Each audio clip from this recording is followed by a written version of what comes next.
দর্শক, গত রাতে রাজধানীর সোহরাওয়ার্দী উদ্যানে মাদক সেবীদের আখড়া উচ্ছেদের নামে পুলিশ যে ঘটনাগুলো ঘটিয়েছে সেগুলো নিয়ে সারা দেশব্যাপী একেবারে অন্য মাত্রার আলোচনা শুরু হয়েছে। বিশেষ করে যে ভিডিওটা আপনারা প্রথমে দেখলেন, এই কিশোর বালককে, কিশোরই বলা যাবে কারণ কোনোভাবেই তার বয়স 16 বছরের বেশি হবে না। তার ভাষ্য, সে সেখানে শুটিং হচ্ছিল, সেই শুটিং দেখতে এসেছে, তার কাছে কিছুই পায়নি পুলিশ, এবং তাকে পুলিশ জেরা করার পরে যাওয়ার সময় তাদের একজন কনস্টেবল যেভাবে বাম হাত দিয়ে তাকে চড় মেরে সরিয়ে দিল, এই ঘটনাটা সবথেকে বেশি মানুষের মনে নাড়া দিয়েছে। এই ঘটনা পুলিশ করতে পারে কিনা সেই প্রশ্ন উঠেছে। আবার আরেকটা পক্ষ এই প্রশ্নও তুলছেন যে পুলিশ যদি এখন অ্যাগ্রেসিভ না হয় তাহলে প্রফেসর ইউনূস অর্থাৎ মবের রাজার আমলে এই দেশে যেভাবে মবতন্ত্র কায়েম হয়েছে এবং সেই মবতন্ত্র এই ছাত্ররাই কায়েম করেছে, সেটা থেকে দেশকে বাঁচানো সম্ভব হবে না। এই ঘটনায় এরই মাঝে 4 জন পুলিশকে ক্লোজ করা হয়েছে এবং আজকে আমরা দেখেছি এই ভিডিও যখন করছি তখনও শাহবাগ থানা ঘেরাও করে আন্দোলন করা হচ্ছিল যে এই ঘটনার নেতৃত্ব দেয়া রমনা জোনের ডিসি মাসুদকে বহিষ্কার করতে হবে।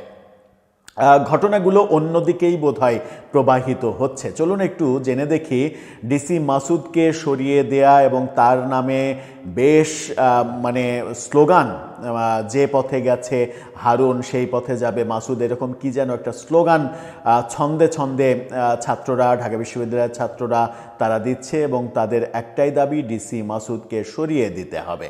কি হচ্ছে এই সোহরাওয়ার্দী উদ্যানের অভিযানের নামে গতকালকে কি হয়েছিল, চলুন একটু জেনে দেখি আজকের আপডেটটা কি হচ্ছে শেষ পর্যন্ত।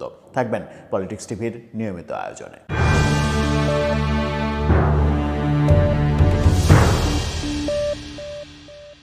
দর্শক, বলছিলাম গতকালকে সোহরাওয়ার্দী উদ্যানে গত রাতে সন্ধ্যার পরে যে অভিযান, পুলিশের যে অভিযান, এবং সেই অভিযানটা অনেকটা সিনেমাটিক অভিযান আমরা দেখেছি। প্রথম ভিডিও যেটা দেখলেন সেখানে দৌড়াদৌড়ি, একে ধরা ওকে ধরা, এই সিনেমাটিক। তারপরে বেশ কয়েকটা ভিডিও ভাইরাল হয়েছে এবং একটা ভিডিও ভাইরাল হয়েছে ঢাকা বিশ্ববিদ্যালয়ের একজন শিক্ষার্থীর সঙ্গে ডিসি মাসুদের তর্কাতর্কি হচ্ছে। তারপরে যখন সেই শিক্ষার্থী ডিসি মাসুদকে অতিরিক্ত বেশি চার্জ করে, তর্ক করে, তার দাবি তার কাছে তো কিছু পাওয়া যায়নি, তাহলে তাকে মাদকসেবী হিসেবে আখ্যা দেয়া হবে কেন? যখন ঊর্ধ্বতন অফিসারের সঙ্গে অধ্যত্বপূর্ণ আচরণ করে পুলিশের ভাষায়, তখন পুলিশের অন্যান্য সদস্যরা ব্যাপারটাকে মেনে নিতে পারেনি, তাকে টেনে নিয়ে লাঠি দিয়ে যেভাবে পেটানো হয়েছে সেই দৃশ্যও হয়েছে ভাইরাল। সেই দৃশ্যটা আরেকবার একটু দেখে নিন।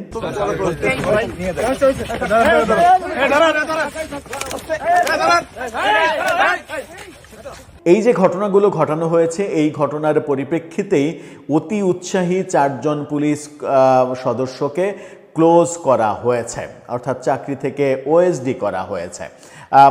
ঘটনাটা নিশ্চিত করছে গণমাধ্যম ঢাকা বিশ্ববিদ্যালয়ের সেই ছাত্রের ছবি দিয়ে পুলিশ তাকে নিয়ে ধস্তাধস্তি করছে। সেই ছবি দিয়ে বলছে, সোহরাওয়ার্দী উদ্যানের ঘটনায় পুলিশের 4 সদস্য ক্লোজড। রাজধানীর সোহরাওয়ার্দী উদ্যানে মাদক বিরোধী অভিযান চলাকালে ঢাকা বিশ্ববিদ্যালয়ের শিক্ষার্থীকে মারধরের ঘটনায় 4 পুলিশ সদস্যকে ক্লোজ করা হয়েছে। ডিএমপির রমনা বিভাগের উপপুলিশ কমিশনার ডিসি মাসুদ আলম গণমাধ্যমকে এই তথ্য জানিয়েছেন। ডিসি মাসুদ তিনি নিজেই জানিয়েছেন এই তথ্য।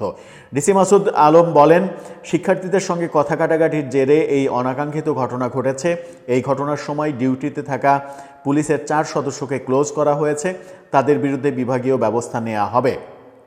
রাতে সোহরাওয়ার্দী উদ্যানে পুলিশের মাদক বিরোধী অভিযানে 2 সাংবাদিক, শিক্ষার্থী নাইম সহ কয়েকজন দর্শনার্থী পুলিশের মারধরের শিকার হন। ভুক্তভোগী 2 সাংবাদিক হলেন banglanews24.com-এর তোফায়েল আহমেদ এবং আজকের পত্রিকার কাউসার আহমেদ রিপন। সাংবাদিকদের মারধর করেছে পুলিশ, সেটাও একটা বড় ঘটনা ঘটেছে। মূলত পুলিশ সদস্যকে ক্লোজ করার অন্যতম বড় কারণ হচ্ছে সাংবাদিককে লাঠি পেটা করা।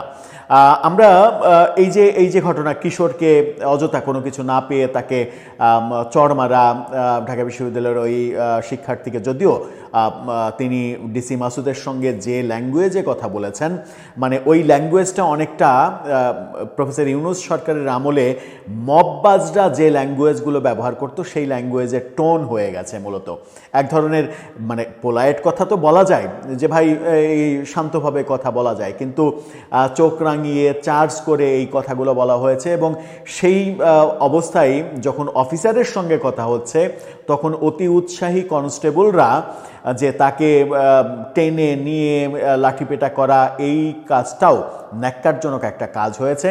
এবং আজকে ডিসি মাসুদের অপসারণ দাবি করে যে ঘটনাগুলো ঘটছে, সেই ঘটনা শেষ পর্যন্ত কোন দিকে যায় সেটাই দেখার বিষয়। এরই মাঝে কয়েকদিন আগে আমরা দেখেছিলাম তারেক রহমানের সঙ্গে ডিসি মাসুদ ক্লোজ হওয়ার চেষ্টা করছেন, ক্লোজলি তারা কথা বলছেন। তারেক রহমান তার গায়ে হাত দিয়ে, ঘাড়ে হাত দিয়ে তার কাজের জন্য প্রশংসা করছেন, এরকম দৃশ্যও কিন্তু দেখা গেছে। তার মানে ডিসি মাসুদ অলরেডি সরকারের গুড বুকে আছে এবং তিনি ঢাকা শহরের বিভিন্ন জায়গায় তার জোনের বাইরেও কখনো কখনো বিভিন্নভাবে বিভিন্ন অভিযান পরিচালনা অনেক কিছু করেছেন। বিশেষ করে সর্বশেষ যে আমরা দেখেছি ওসমান হাদির মৃত্যুর পরে আবারও যে ৩২ নম্বরে হামলার চেষ্টা, সেই চেষ্টাটা ঠেকায়ে দেওয়ার চেষ্টা সহ একাধিকবার সেই হামলা করার চেষ্টা ঠেকায়ে দেওয়া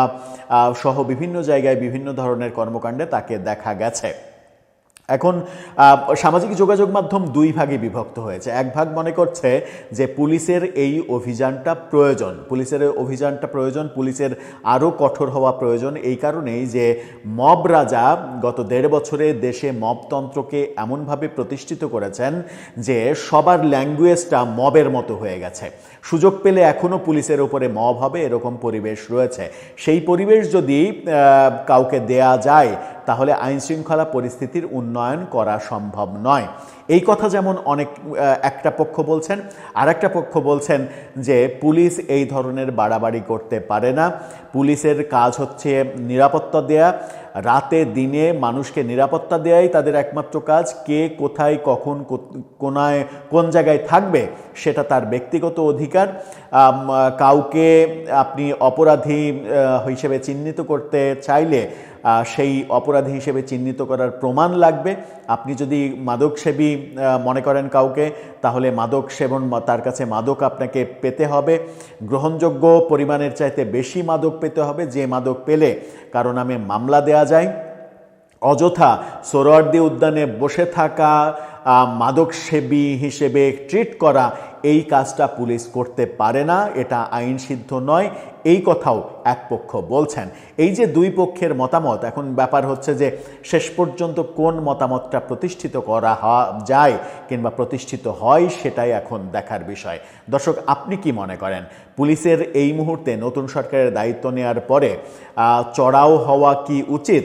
এই যে গতকালকে ঢাকা বিশ্ববিদ্যালয়ের যে শিক্ষার্থীর উপরে পুলিশ চড়াও হলো এবং যে শিক্ষার্থী প্রথমে ডিসি মাসুদের উপরে চড়াও হতে গেলেন, সেই শিক্ষার্থীকে এর আগে আমরা দেখেছি যে বিজিবির সদস্যরা ঢাকা বিশ্ববিদ্যালয়ে ঢাকা বিশ্ববিদ্যালয় এলাকা পাহারা দিচ্ছে, সেই বিজিবি সদস্যদের সামনে গিয়ে ক্রিকেট খেলার স্ট্যাম্প তাদের দিকে নিয়ে খুব কাছাকাছি, মাত্র 6 ইঞ্চি 12 ইঞ্চি দূরে থেকে স্ট্যাম্প এভাবে নাড়িয়ে বিজিবিদের উদ্দেশ্যে উস্কানি দেয়া, মিছিল করা, এই দৃশ্যগুলোও কিন্তু গতকালকে থেকে ভাইরাল হয়েছে ফেসবুকে। সব মিলে আপনার ভাবনা জানিয়ে লিখতে পারেন আমাদের কমেন্ট বক্সে।